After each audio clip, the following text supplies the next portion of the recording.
Good evening, everybody. We've just had a bit of a crisis. Peter's Wi-Fi went down. Nina's had a crying baby, but I think we've got through it. So a warm welcome to everybody, and thank you for joining tonight's cocktail hour with Nina-Sophia Miralles in conversation with Peter. I think we've now probably entered in double figures with these literary events, and I've just got to thank everybody for their continued support. I just hope that these events make you feel part of our great livery company. You will have seen that we've got some actual events coming up. We've got some dinners planned in other livery halls, which is all quite exciting from June. So hopefully we can get back together. But in the meantime, Nina, tonight's guest, is just one of the many talented young stationers that we've got. In January, those you attended will remember that Peter was in conversation with best-selling novelist and young stationer Angela Clark. And today is her first TV play, and it's called New Kids on the Block. It's released on BBC Today.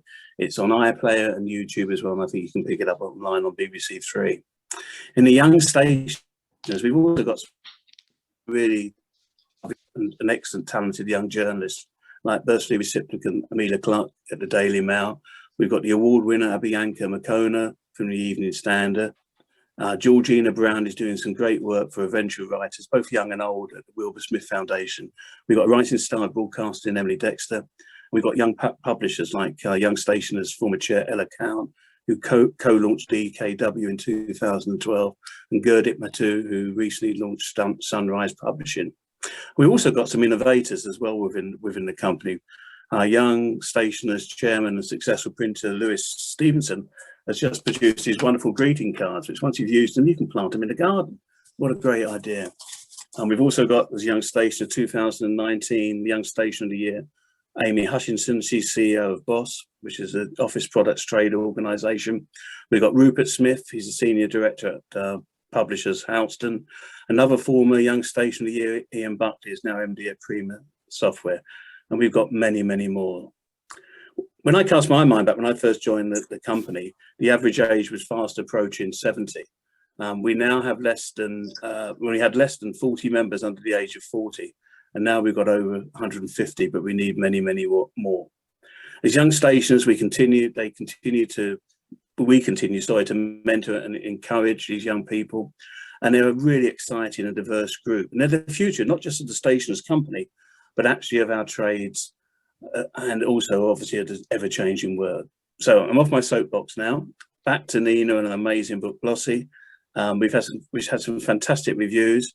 We've sold out of our first batch, but fear not, I've got more coming in, and I'll give you details later of how we can get those personally signed for you. So without further ado, charge your glasses, sit back, and enjoy Peter in conversation with Nina. Over to you, Peter. Good afternoon, everybody. Good evening. This is the book we're going to be talking about, Glossy, published only 2 weeks ago, so we're very up to date today. And the author is, yes, a young stationer, as Mike has given us a considerable sort of prologue about. We'll come to the book in a minute.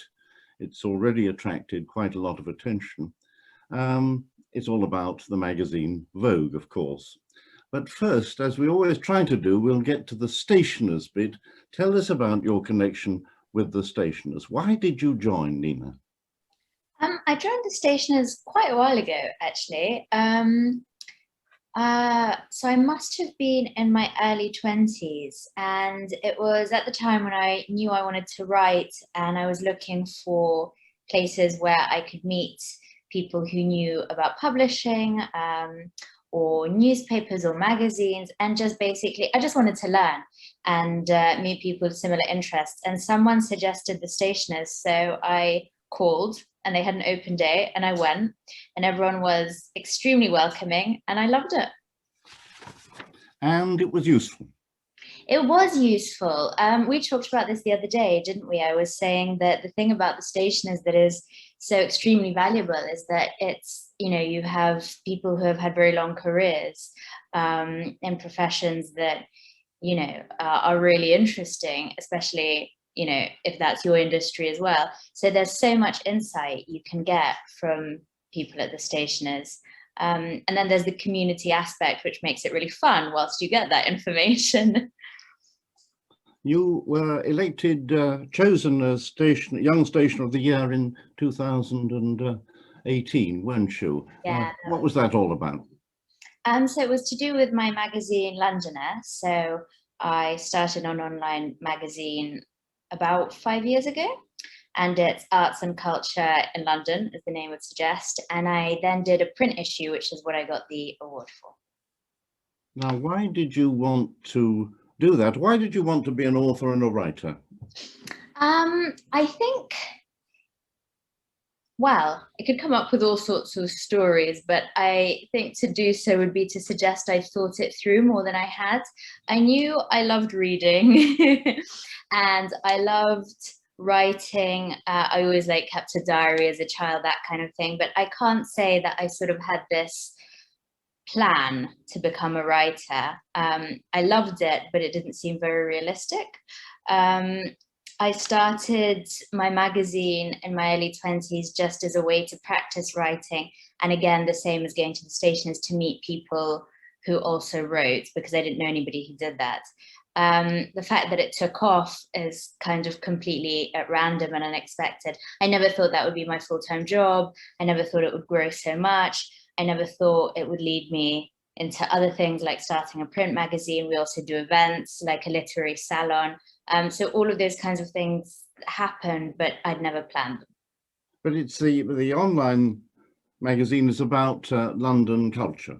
Yeah, history, arts, but it's always with I like to find curious stories, stuff that you wouldn't read anywhere else. We don't follow the news cycle. It's, you know, research. There's a lot of humor. Yeah. When you start something like that from scratch, how do you make it known? How do you get a readership? Yes, again, something I wish I could answer better. I didn't know much about it. So it was very organic. I didn't set out thinking about the kind of audience I wanted and where they would be. I wrote things that I was interested in, and we kind of naturally found an audience. I think that's happens sometimes, but is quite rare online, especially nowadays that so many people are doing so many things.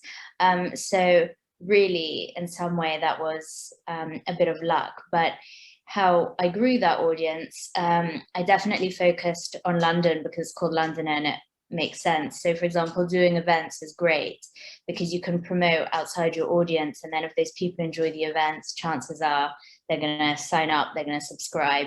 Doing partnerships, getting sponsored by bigger companies and so on, kind of all the obvious ways to consolidate the audience. And naturally the people who are interested in what you do will probably be interested in your company if that's a little bit an extension of it.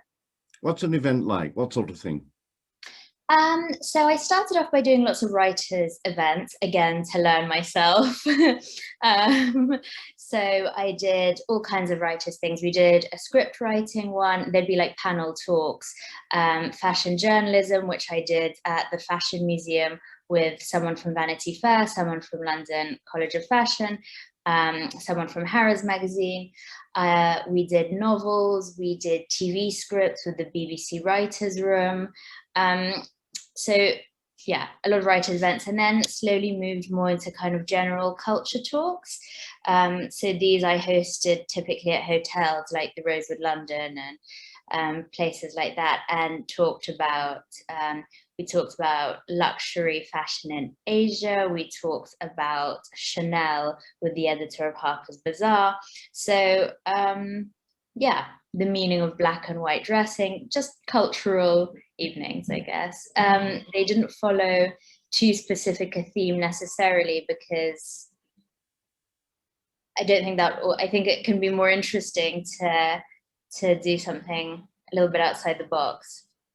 How do you monetize this, as the phrase is? How do you pay for it? Events bring in the most money because my goal is always to spend no money on putting them on. So everything I make is profit. And that's the kind of thing you have to do if you're a tiny company just starting out. We do other things like some sponsored content, but not too much. Work with museums like the V&A and the National Gallery we worked with. So things like that, and sponsorships. And glamour and luxury is a sort of undercurrent of all this, is it?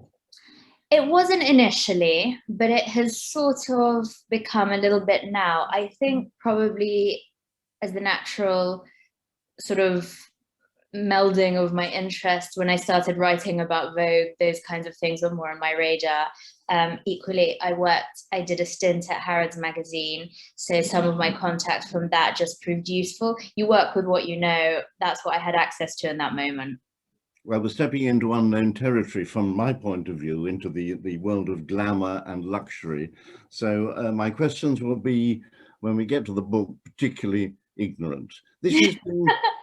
This has been quite a year for you, this last 12 months or so, hasn't it? You've got married, you've had a baby, and you've had two babies, because you've also had the book. Yes, but the book is the only one that was planned.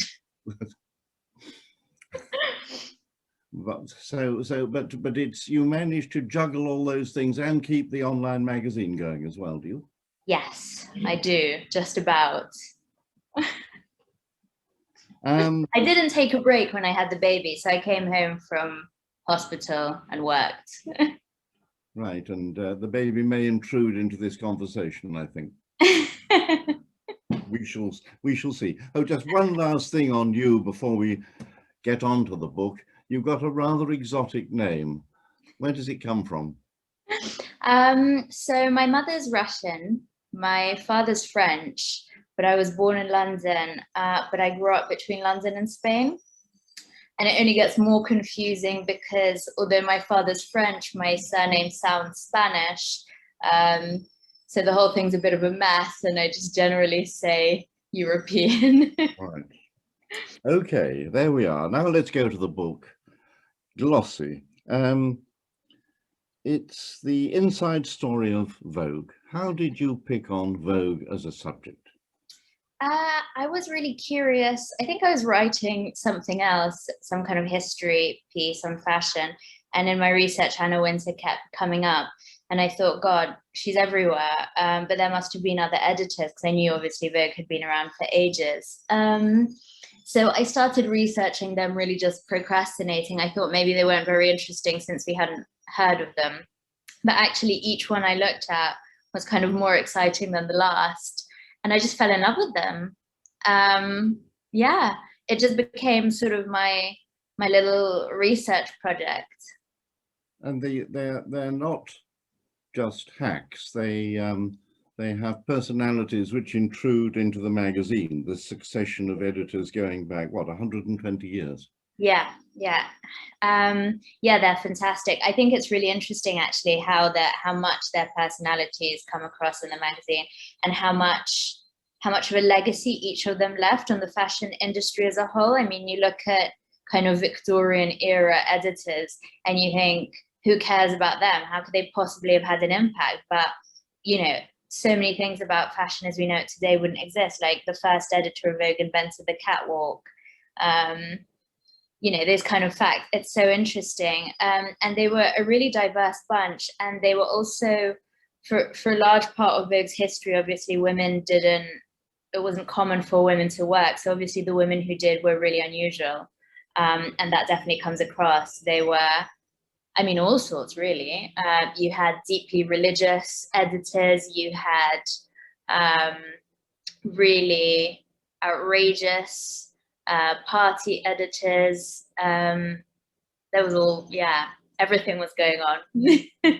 And you had this momentum of a magazine which imprinted itself and was imprinted by on the fashion industry, and was imprinted by pretty early on, even though it all started in America as a sort of social journal rather than a fashion magazine or a magazine for women. It was neither of those two when it started 120 years ago.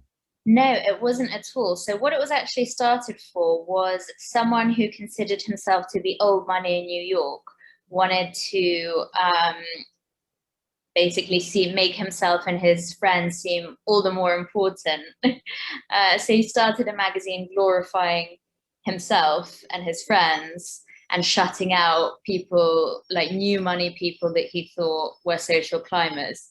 These were the people. These were the people called bouncers, weren't they? Yes, exactly. Yes. So people who made enormous fortunes building railways in America, that kind of thing, came from places like Pittsburgh and Cleveland, and they wanted to be part of fashionable society in New York. And old New York didn't want them there, people like the Astors and so on.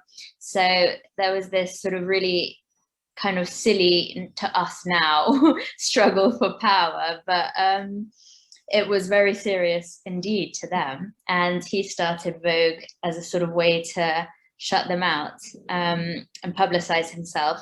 And they wrote all kinds of stuff. There was weird reports about royals, which are almost entirely untrue. Oh dear, that doesn't happen now. It was a whole different level. They talked about princes who'd long died as being alive and made up stuff that they had done. And they did have fashion, but it was all quite weird. They said that there was a fad for red umbrellas. They said that women were pinning whole bouquets of roses, like 12 roses, onto the front of their dress, and that they didn't recommend it. So they were quite, they made a lot of stuff up. Yeah, it was pretty random. I think they were having fun with it. And the man who started it, the old money man, or at least that's what he liked to think of himself of, Arthur Turnure, was one of the founders of the Grolier Society or Club, which is this eminent book collectors club in New York, which coincidentally, right at the moment, has a physical exhibition of magazines of America, going right back to the beginning of the American press, in which the cover of the first edition of Vogue is on display. I actually didn't know that. That sounds incredible. It's the most wonderful exhibition. It's all online as well, but it's there in the very, very distinguished surroundings of the Grolier Club. So I'll definitely have to have a look. Yeah, do look online. It's very good. Anyway, this was an old money magazine. It was what, a weekly or a fortnightly? It was more frequent than it is now, and it had to be rescued when Turnure died, didn't it? Yeah, absolutely. Turnure loved magazines and he loved publishing, but he wasn't very business savvy. So he had run up enormous debt, and he died really suddenly. He got ill and died within 24 hours. So obviously he had no time to set anything up for Vogue. And Condé Nast, who now we think of as a company, but was a real man, had been eyeing up Vogue for ages.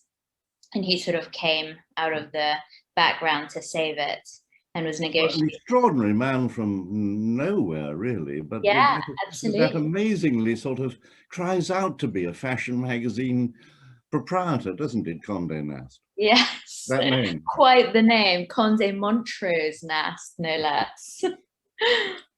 Anyway, he stepped in and started imprinting it straight away with all sorts of ideas which have kind of become the heritage, haven't they? Yeah, but actually it's more than that. I think Condé Nast, I mean, he must be some kind of, he's like a publishing wizard, and he was an advertising guru, really, because he was the first person who introduced the idea of adverts as generating the income for a publication rather than just the cover price.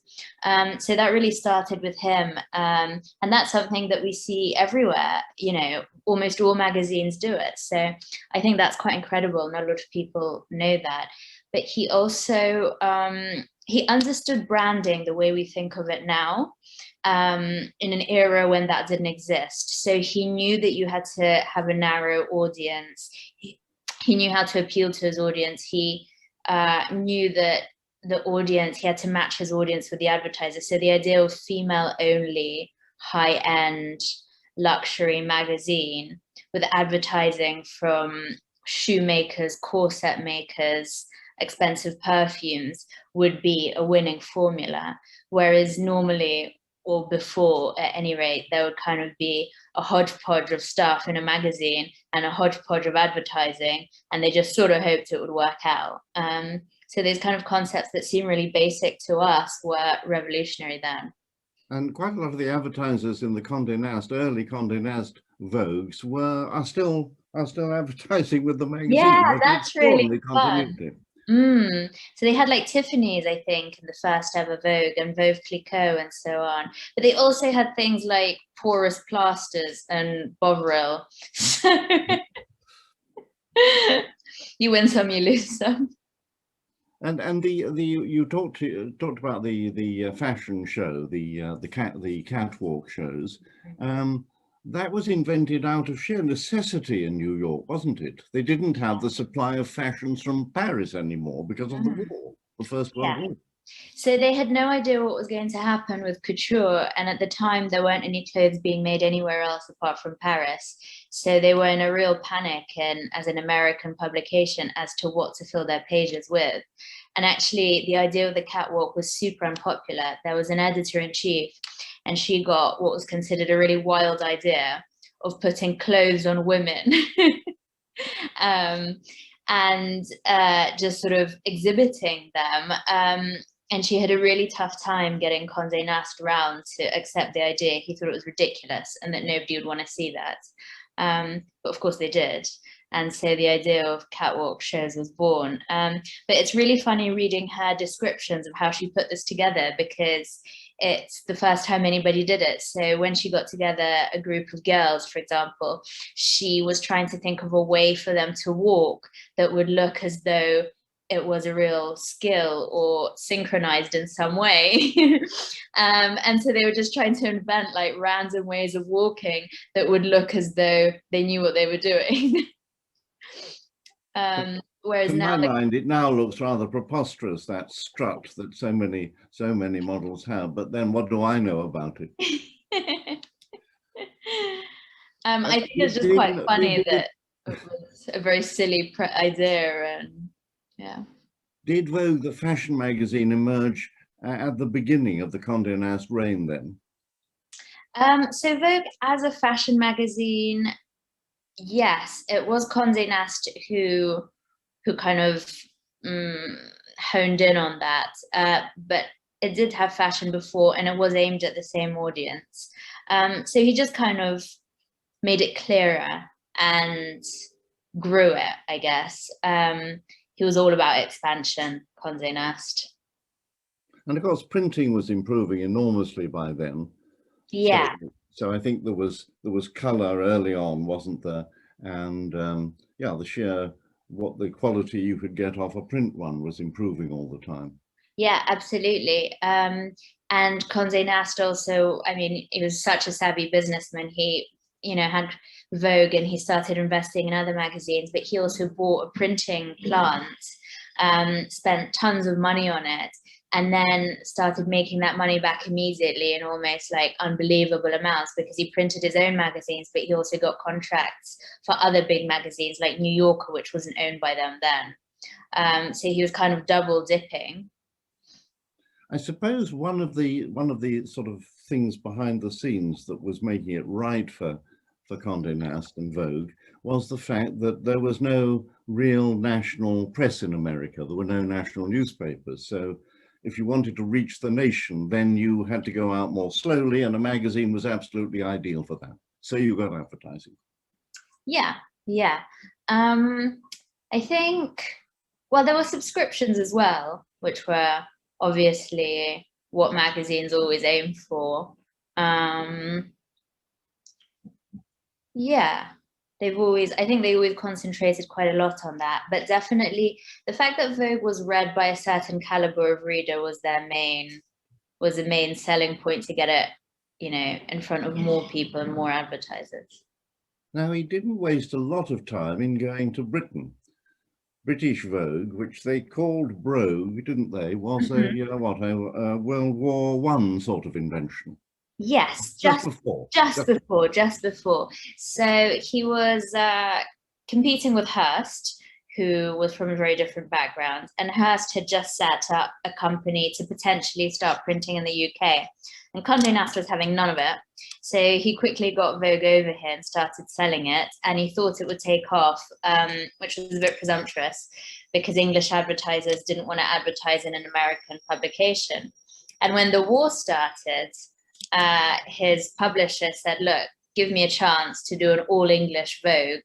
You can't send over your American Vogues anyway. We're in the middle of a war. And I think I can get local advertisers if I do a properly English one.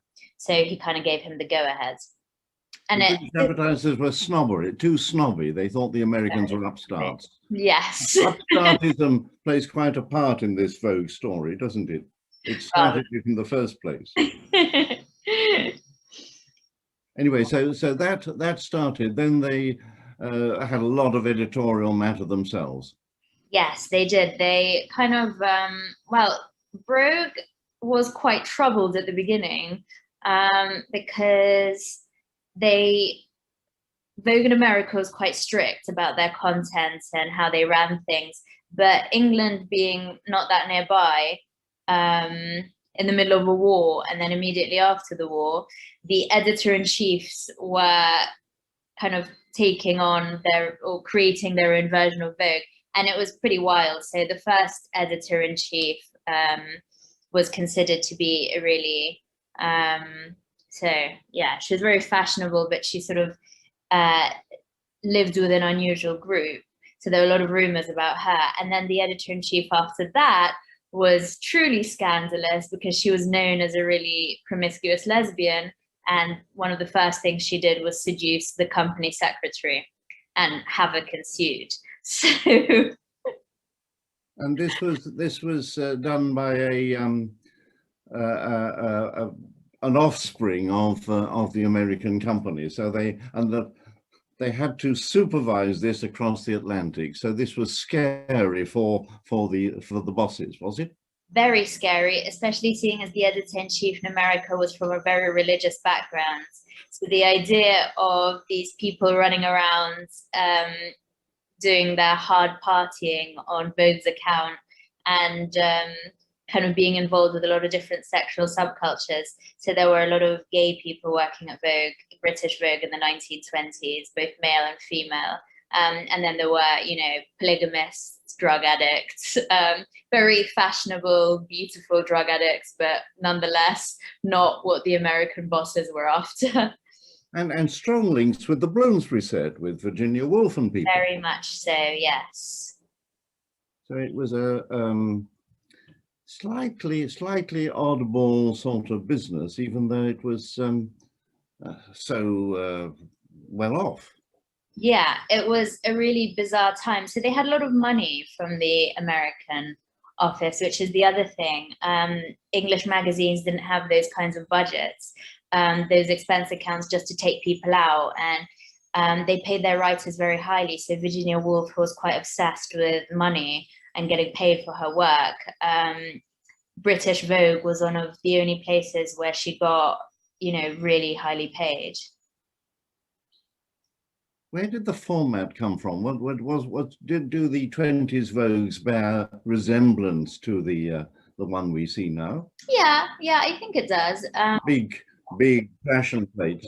Yeah, there's a lot of fashion plates. There's a lot of editorial. There's all the usual stuff like what to wear this autumn or fashionable right now. I don't know, blue evening gowns. There's how to wear clothes, so wear this hat with this coat, that kind of stuff. We still have that now, like 5 ways to wear a white t-shirt with jeans or whatever. But then there are also the inevitable profiles of, you know, aristocrats, nobles, or Hollywood stars. They had those in the 20s. Some beauty stuff, hair, makeup, but yeah, I guess they had a lot of license to say a lot more outrageous things. So, for example, the adverts, some of the adverts in the 1920s really make me laugh. Like they were advertising these tablets that you could put in a bath, and apparently they would make your fat dissolve into the water and then be drained away. So outrageous claims. A lovely idea. Yeah. But yeah, one thing, viewers, I forgot to say is if you've got questions, please chat them in, and I'll squint at the bottom of the screen and try and inject them into the conversation. And there was also, Nina, to get back to the behind the scenes, there was style in the way the magazine offices were, at least in America, and people were supposed, the staff were supposed to be stylish themselves. The editor wasn't allowed to live in Hampstead, for example. It was too outre, wasn't it? Yes, exactly. So this really upset the editor at the time. She had a kind of family home in Hampstead, and the boss came over from America and was appalled and thought it was disgraceful that she was living in Hampstead, and made her move immediately to a ported flat in Mayfair. And then when she came to visit her there, she realized that, you know, the porter wasn't there 24/7 or some other minor detail. She made her move again because she thought it was, you know, completely outrageous for the editor of Vogue to not be living in the best possible circumstances. So yeah, they put a lot of pressure on your life, and I suppose a lot of control as well. Much as personally, I would love to be forced into a serviced flat in Mayfair. I guess it would be nice to have a choice. Well, there were a lot of quite powerful women in Vogue right from the start, all the way along it. The proprietors have all been male, haven't they? But underneath, the company has been edited and run by a lot of women. Was this a liberating force, do you think?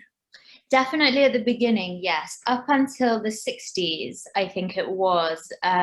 So you had women on the directors' board as chair of the American company. That was a woman. So and Condé Nast was really, in fact, the founder as well. So both Arthur Tourneur, who started Vogue, and Condé Nast, who kind of created Vogue as we know it, they were both really supportive of women working. They paid quite high wages to the, you know, the senior female staff, and they were really given a lot of opportunity. It's only in the 60s when the Newhouse family, who own Vogue now, bought Vogue, that it kind of changed. Women came out of management, out of the C-suite. They weren't allowed on the board anymore. They weren't allowed to be directors. And then there were a lot of changes in the kind of attitude. So before, they had definitely been very respected. And then from the 60s onwards, you would think that it would be getting better, but the situation rapidly deteriorated and women started facing a lot of problems. Now, something I didn't realize, but maybe I should have done thinking about it, was that Condé Nast ran into financial troubles at with the crash of 29, and Vogue had a secret British owner then, didn't it? For a long time, for a long time. For a very long time, yes. That was Lord Camrose.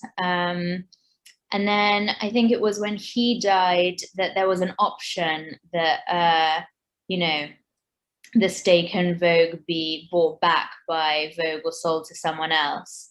And they wanted to, the president of the company at the time was really keen to find someone new to take over, because they didn't want Vogue to essentially become the property of the Daily Mail, which could have been really interesting, actually. And they were taken over, and they got very, very large and very, very lucrative, at least until recently, magazine group, huge. Yes, yeah. The thing is, that group is pretty invincible because Vogue is owned by the company Condé Nast. Condé Nast is owned by a company called Advanced Publications, which owns a huge percentage of the media landscape across America. Advanced Publications is owned by yet another company that owns, you know, TV channels, radio, etc., beyond, and an investment fund which includes new media like Reddit, which is obviously an enormous platform, and Turnitin, which is another billion-dollar company, which is it's an academic publishing. So yeah, the private fortune of the family who own Vogue is considerable. Let's get back to some of the people, the more recent editors, the ones we may remember. you talked about how they've shaped things, their personalities have shaped things. Give us some examples of that before we get to Anna Wintour. Okay, give me a time period, because Well, I suppose after the war, the magazines are developing and growing nicely. The luxury industry is booming, first of all in the West, and then, of course, in the East. So we're seeing money coming into this business in a way that it never did before. yeah, absolutely. So in the 60s in America, let's say, they had Diana Vreeland, who a lot of people say is the original figure kind of the really awful fashion editor, you know, Anna Wintour, The Devil Wears Prada, before either of those were alive. She had an awful reputation, and mad as a hatter by the sounds of it. But she was incredibly imaginative. All her editorials were pure fantasy. She got you know, outfits made up for them, and she did crazy photo shoots. For example, sending a team to Japan for 5 weeks to shoot fur. This photo shoot cost Vogue $7.5 million in today's money. So she was very, very outlandish. She painted her office bright red. She was a maximalist, basically, and that, you know, came across in Vogue. It was really bright. It was full of fantasy. But her successor was much younger, and it was the 70s by this point, and she was really interested in sportswear and American design, which was new. So all those designers like Ralph Lauren and Calvin Klein, all of those kinds of much more athletic style and simple clothes became popular, and she really championed that. So Vogue became much more kind of chic, elegant, but in a sporty way. And all the really wild, you know, the capers and princesses and Japanese geisha style editorials, that was all gone. Now, is what you said, what you've asked, what you've said then, is Vogue influencing the industry or being influenced by the industry? Well, how does it work?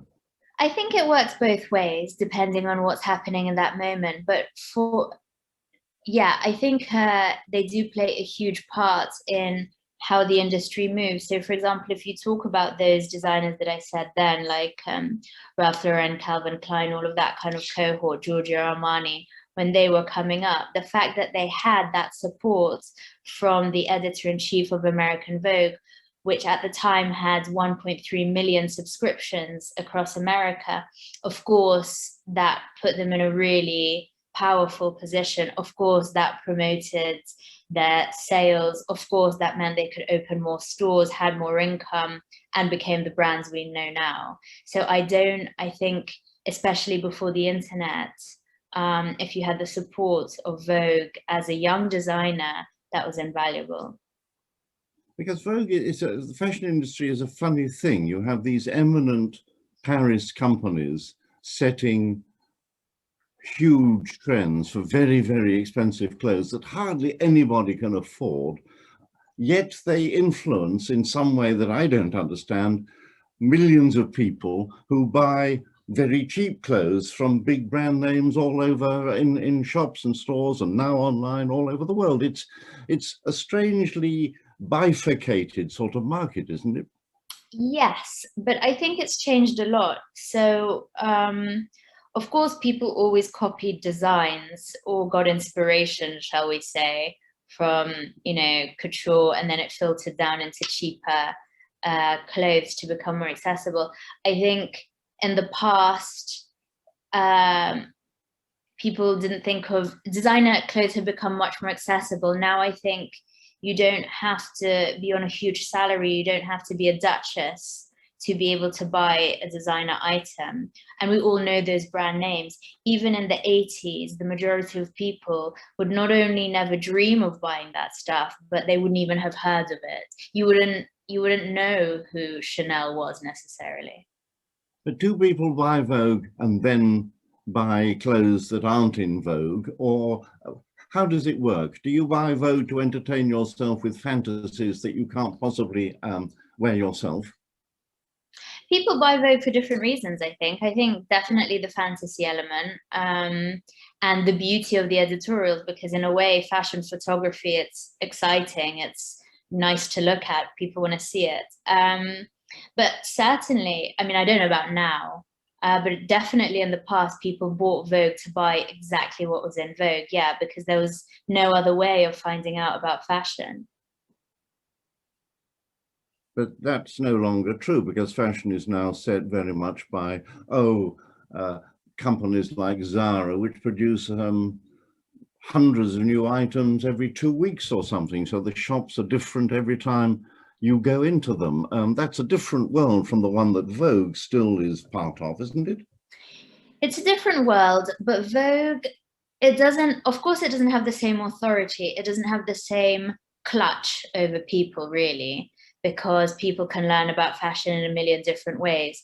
But what it does have is brand legacy, which is a kind of, you know, the history of Vogue, the weight of that name, that word, obviously, I think carries on. And although people may not buy what has been in Vogue, people still kind of want to be part of their world, and to be featured in Vogue still gives smaller brands a definite kind of boost to their reputation. Let's get back to editors. Tell us about Anna Wintour, the one that everybody knows. They know what she looks like, her bobbed hair, which she's had since she was a teenager, I think. Yeah. Her dark glasses nearly all the time, and her fearfulness. So I think actually, tell us about her. The station is one of the places where people might know quite a lot about the Winters, because of course her dad was the editor of the Evening Standard, and her brother is also a journalist. So presumably there could ostensibly be people at the stationers who know as much or more about them as I do. But she's a very interesting character. I think what surprised me the most when I was researching about her is that because she's had such a long career, and of course I've only been aware of her, you know, in my lifetime, which is much shorter than even her career. So to learn what happened in her early career is quite interesting, especially seeing as she was quite unsuccessful. She got fired a lot of times. She had a really difficult time finding her feet in the industry. And she was not really doing very well for the majority of her career up to her 30s. And I think that's a sensational thing to find out, because you think that somebody in such a position must have always been successful, must have always been on track. And in a way, it's quite heartening to hear that even she had a lot of trouble and a lot of knockbacks. What else can they closed her magazine and then in America, and then promoted her to editor of Vogue. Yeah, so the one thing about Anna Wintour is that somehow she had the support of the proprietors of Vogue. And even though she sunk 2 of their magazines, they still made her editor-in-chief of American Vogue. So, and that's really where she started. She finally started doing great. But yeah, she cost them a lot of money, and you know, it was quite a gamble to give her a 3rd magazine to work with, especially such an important one. But I guess that's where she always wanted to be. She always wanted to be editor-in-chief of Vogue, American Vogue. And in fact, there's that anecdote where she went for a job interview with the previous editor-in-chief, and that lady said, "What job would you like at Vogue?" And Anna Wintour said, "Yours."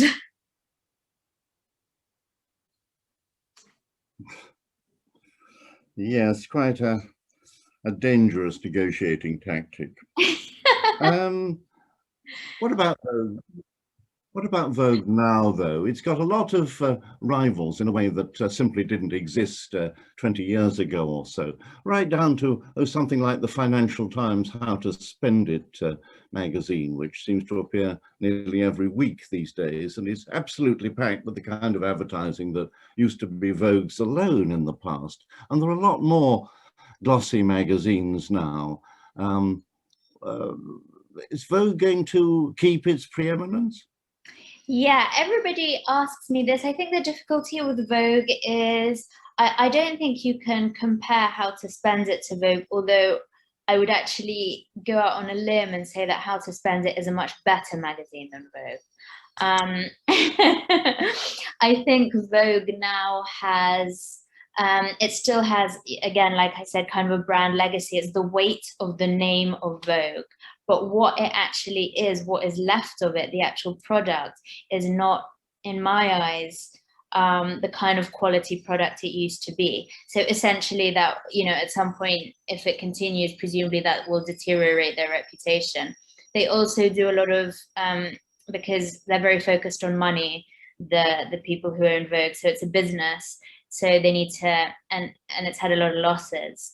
So they need to generate income. And the way that they've been doing this a lot is licensing the name of Vogue to things that perhaps slightly cheapen their brand. So for example, there are Vogue cafes in places like Dubai malls. There are Vogue social clubs in, like, you know, Malaysian condo buildings. So that is a kind of slightly strange thing to do that probably makes money, but the Western audience probably wouldn't be very receptive to. Isn't the fashion media world changing so rapidly now with digitalization? And that's something that Condé Nast in particular, and Vogue in particular, hasn't really kept up with very strongly. A world full of social influencers on social networking, for example. Yeah, I think it's a different kind of fashion world from the one that Vogue has dominated for 100 years. Yeah, it absolutely is. I think it's very different. I think the one thing that could have really, that Vogue should, in my opinion, kind of play on, that nobody else can do, because if you have a business, probably what you should look at is what you can do that nobody else can do, because that's in a way your selling point. And I think Vogue can no longer be an authority the way it used to be, because there are a lot of outlets for fashion. Vogue can no longer has a sort of you know, preeminence with designers, because they have a lot of relationships now. They're not the only place that those people can advertise. So there's a lot that's chipped away at, you know, Vogue. But the one thing that I think they could still be unequaled would be the quality of the photography, the art direction, and possibly the writing. But unfortunately, that's not where they're spending their money. I suppose there is something about the physicality of a magazine that you can leaf through that means it's not going to be completely eroded by digital. The fashion world is not going to go completely online, is it? I don't think so. I don't know that anything will go completely online. Magazine is a nice thing to have. Yeah, absolutely. I think in a way it's a luxury. It's a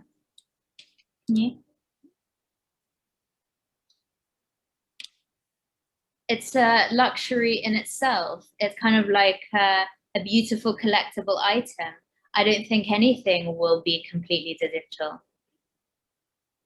And I think people will get tired of everything being digital as well. There's kind of that idea of screen fatigue and so on. It's, I mean, would you want to live in a totally digital world? I don't think I would. What about Me Too and issues like that? Several photographers have been fired by Vogue for being rather naughty. Has it been tainted by the Me Too movement in other ways?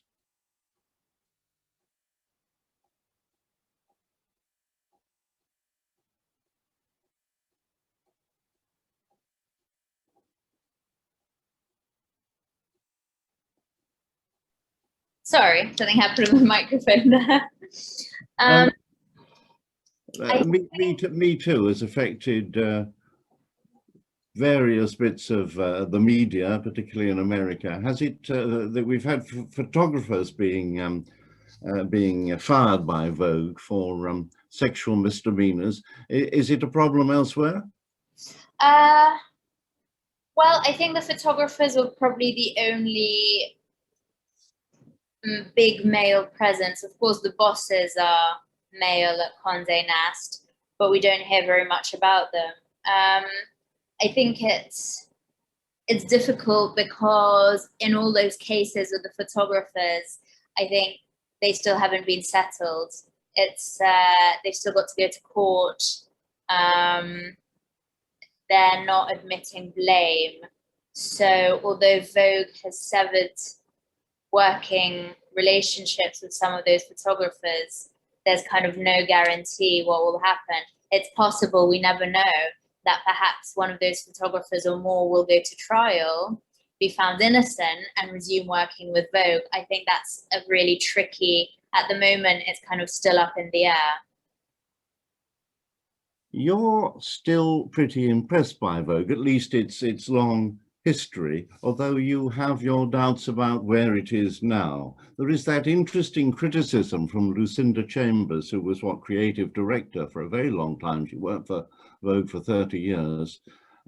When she left, she was highly critical of the magazine and said, Vogue makes people feel anxious. And I think that's an extremely interesting remark about something which is so luxurious and so glamorous and so something else.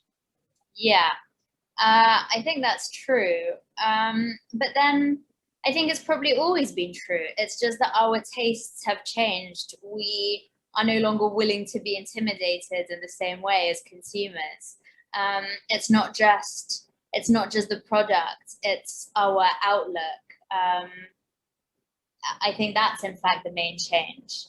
And that's something you see very much. So a lot of people always ask me about Edward Enninful, who has, of course, introduced a lot of inclusion and diversity and trying to tackle a lot, sort of racism in fashion publishing.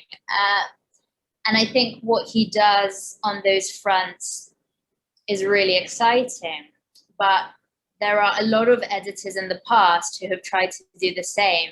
The big difference is that they got fired because audiences weren't ready to accept that. So it's not that Edward Enninful is the first person to take this approach. It's that this is the first time in history that people are willing to listen and see that, and they want to change,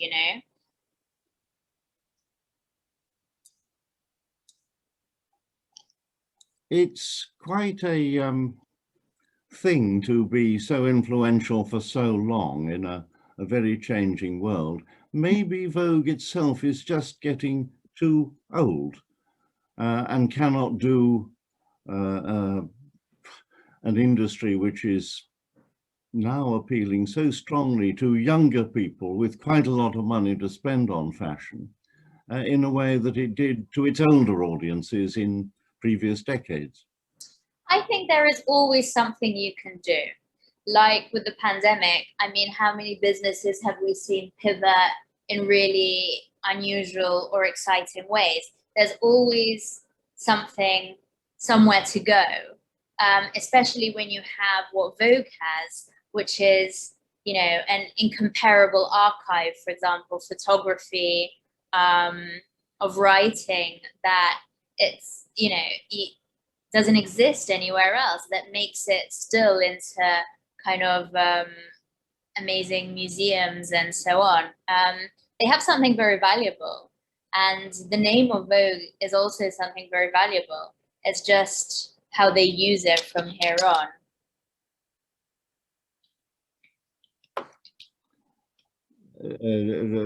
Doug Wills applauds your thoughts that digital media won't ever kill off quality magazines, but at the same time he says, would perhaps a tech giant buy Vogue to keep its toes in both waters, so to speak?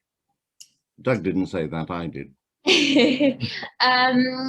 That it would do what? Sorry, A tech giant buying Vogue so that it had a one hand in the glamour print world and a lot of hands in the digital world.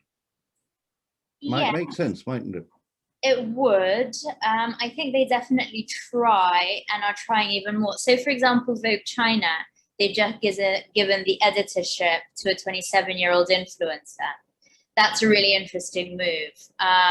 How someone in their sort of 20s and she's never worked at a magazine can be expected to run as big a magazine in as important a market as China is really fascinating. Of course, they expect her skills as an influencer to carry that through.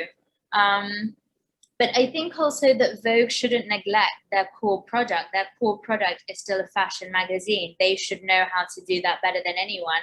And they could even make that a collectible piece. You know, girls everywhere, you know, as teenagers and so on, everybody used to collect Vogue and keep cupboards full of them and refer to them and talk about them. And they could definitely still have that.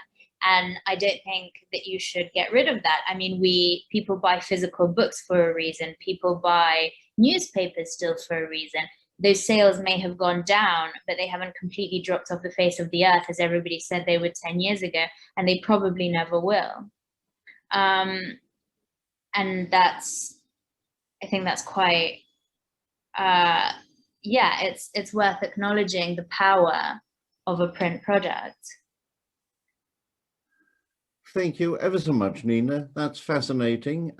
You've written this book at an extremely interesting time for the magazine, for the media industries in general, and for fashion. Thank you very much indeed. Back now to Mike.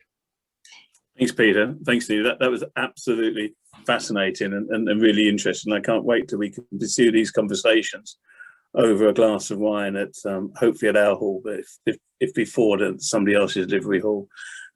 It's a great book. If somebody thought I'd be enjoying a book about fashion and Vogue 10 years ago, I think they would have locked me up. But it's a great book, and Nina, we wish you every success with it, and I'm sure people will enjoy it.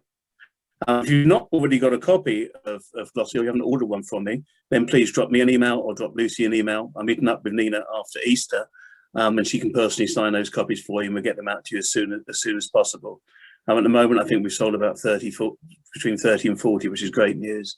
In addition, we've still got a few copies of Angela Clark's On My Life left. And we've got just a couple of copies each of Stephen Platten's Cathedrals and Pilgrim's book. And again, just drop me a line if you'd like any of those. We're going to continue with these online events, even when we can go back to meeting each other.